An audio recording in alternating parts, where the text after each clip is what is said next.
Well, I have a lot of good memories of Morris Chapel. We have had a lot of good pastors all these years. Just wonderful preachers. And the fellowship has always been good in Morris Chapel. We used to have lawn parties across the road from where the church is. It's where the parsonage is now. And on Saturday night in June, they always had their lawn party. And then they've always had homecomings and a lot of get-togethers and fellowship. And it's really a nice group. Well, I came into Morris Chapel Church through marriage, of course. And the things that I remember about Morris Chapel at the time was it was just a simple country church. It was predominantly made up of folks who farmers. And so their philosophy of life was totally different than what you might expect from a church. It was thrift, hard work, and I really appreciated that. I think that's a great attribute to come into a church with the idea that you need to be somewhat on the conservative side and hard-working people to make it work. Well, growing up, more or less, there, I started pretty early in life. And Carolyn Westmoreland was my first Sunday school teacher. And then I went to Robert West's class when I got older.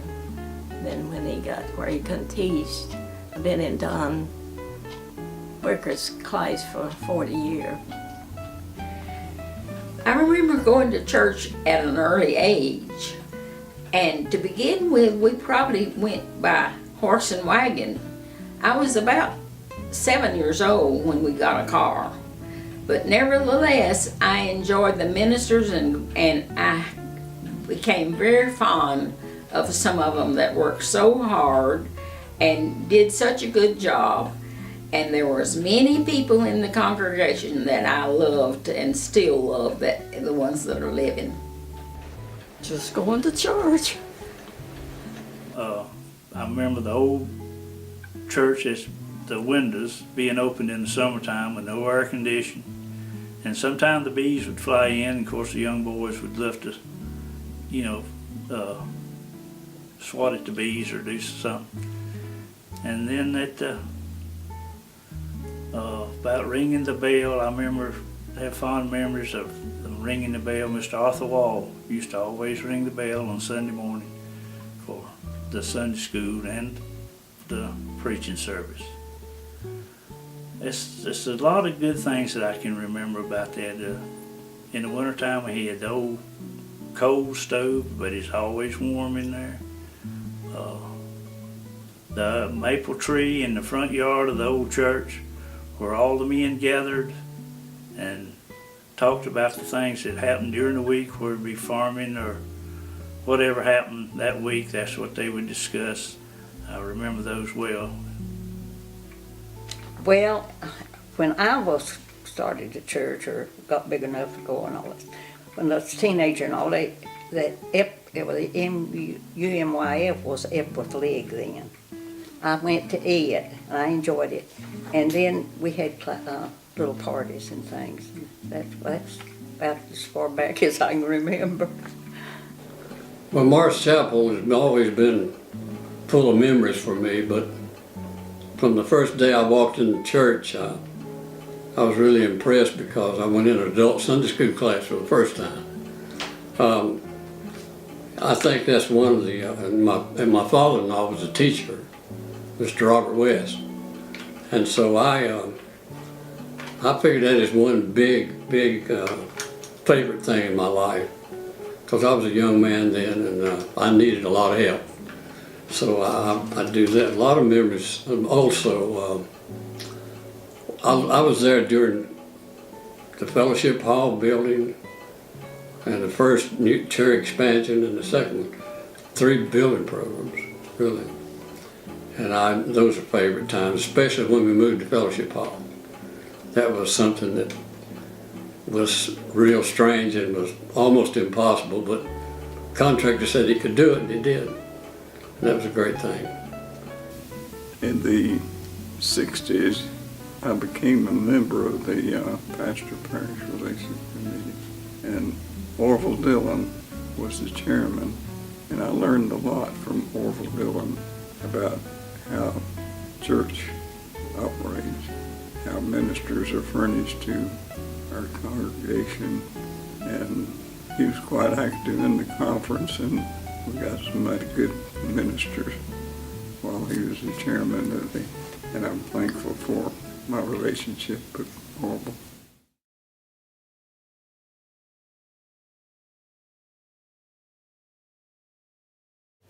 Well, when I was a little girl, I loved to get dressed and go to Sunday school Sunday morning. We went no T models back that day, and my mother made our clothes, and we didn't have electricity at that time, but then we did get electricity a little later on. I think that was it was after 28 that the electricity came through. But Morris Chapel has always, on Sunday morning, the bell would ring, and you could hear the bell off just about all over the country. And some people walked to church back then, but things have really improved over these 90 years. Well, the thing that I enjoy most about Sunday mornings is the fact that it's like a family. We get together and we bring back memories and we talk about our families. We enjoy one another and we share with one another what's gone on during the week and in life past, as far as that goes. And then we share in the relationship we have with our Savior. And it's just a great experience at Morris Chapel. It's just one of those things that I wouldn't swap. It's not perfect unless I have a Sunday morning experience. Oh, seeing people and enjoying it. We have a very friendly church and a lot of love there. I enjoy the sermon. I enjoy the music. I enjoy the congregation, the people there. It's just a joy to be able to get into the church. Yeah, I always like to go to church. I always remember not going to Sunday school. We've always went to Sunday school and preaching through the years, and I still look forward to going to Sunday school, talking to the people outside the church or inside the church about the same thing that the older guys used to talk about.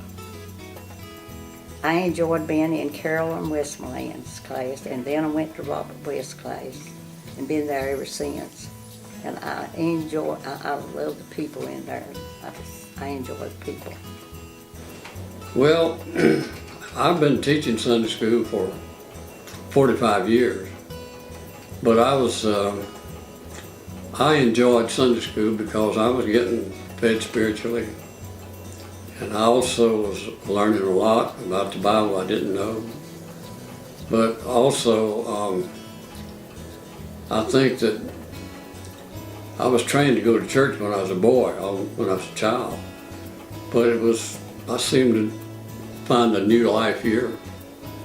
And Morris Chapel opened up some avenues for me that allowed me to grow and allowed me to participate. And those kind of things, especially if you're teaching Sunday school, makes you look forward to it because you got to go.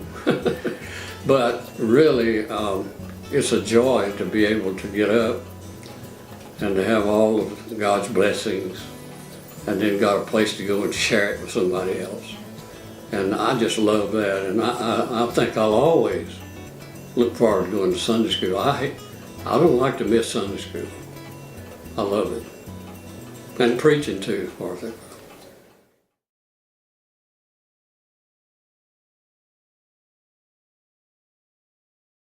The farmers was hit harder than anybody else, but the church, I don't think anybody I think everybody was loyal to the church and did their part during the Depression. And more people did things volunteer. And I think that's one reason that everything held up so good. Well, I remember the Great Depression because I was born in 1929, and 1929 was the year that the Depression started. Of course, the Depression didn't end until World War II came along and things got better, but during that period from 1929 to 1945, life was totally different than it is today.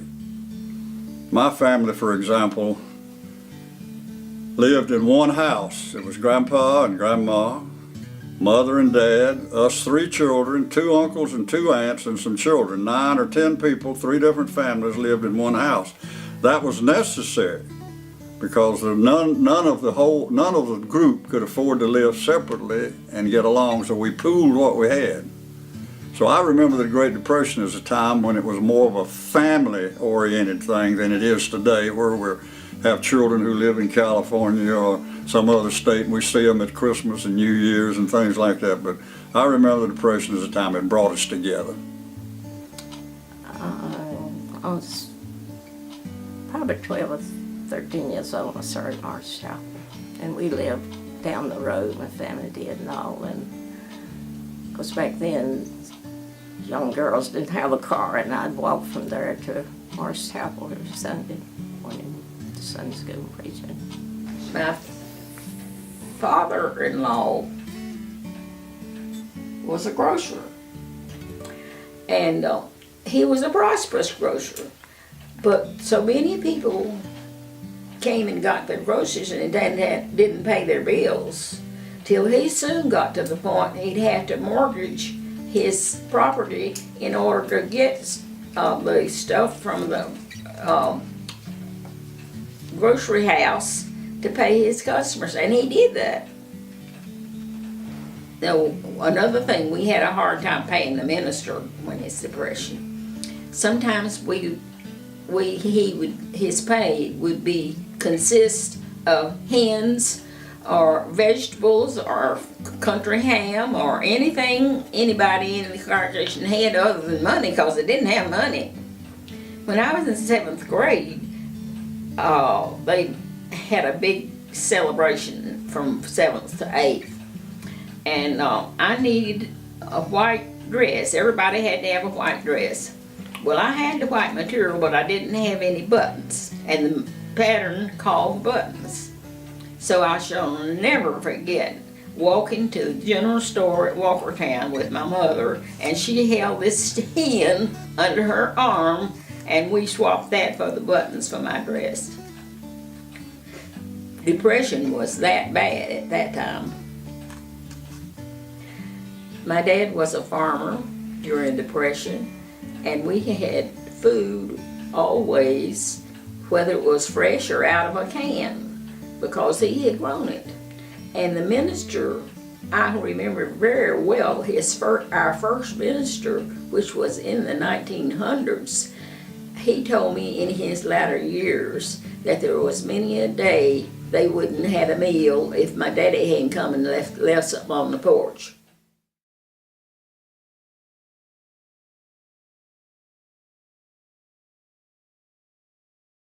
That's when I left and went to Washington. I went to work at the FBI for World War II. That's when we had the gas rationing and the sugar stamps and food. You couldn't get all the food in the grocery line. And there's a lot of boys from Morris Chapel that served in the service. But everybody was happy when it was over and came home. But there's a lot of sad hearts that the boys that didn't come back. Well, the Korean War is very vivid to me because that was the period of time that I served in the military. At the same time, I remember Morris Chapel as being the place that the one that I had been dating for several years stayed behind and attended. And on occasions when I was able to come home and be with her and people that I knew, we spent most of it at Morris Chapel, and those folks at Morris Chapel just made you feel like that you were special to them. And maybe not just because you were some GI or some soldier coming home, but because they just knew that you needed their love and expression of love to get through the condition that you were operating under at that time. Well, then my husband went to Baltimore, Maryland, and worked on airplanes during World War II. He's up there 3 years. And buck rivets, and I got to drive one hole on the B-29 that won the war. Well, those wars also took our young men, and it made our congregation very fearful. Although the minister prayed for each one of them every Sunday, it's still, people were concerned because their children were off in war. And my husband was rejected for service 3 times, so we went to Baltimore and worked in the war factories. And he went to Johns Hopkins and took some courses, and so he had a pretty good job. But I didn't do that, so I just had to do whatever they sent me to do. And sometimes they'd give me a blueprint and tell me to go inspect those radios in that ship. Or I was a gun turret inspector at one time. So we just did all kind of things during the war. Morris Chapel members were very faithful. They were very fearful because many of their members were in service. When one would come home on furlough, everybody would be so happy. It was not hard to keep the church together because people were more faithful during those times because they needed those prayers. During these wars, there was many of our young people were away in service, and the members of the church were closer to the church because they needed the hope that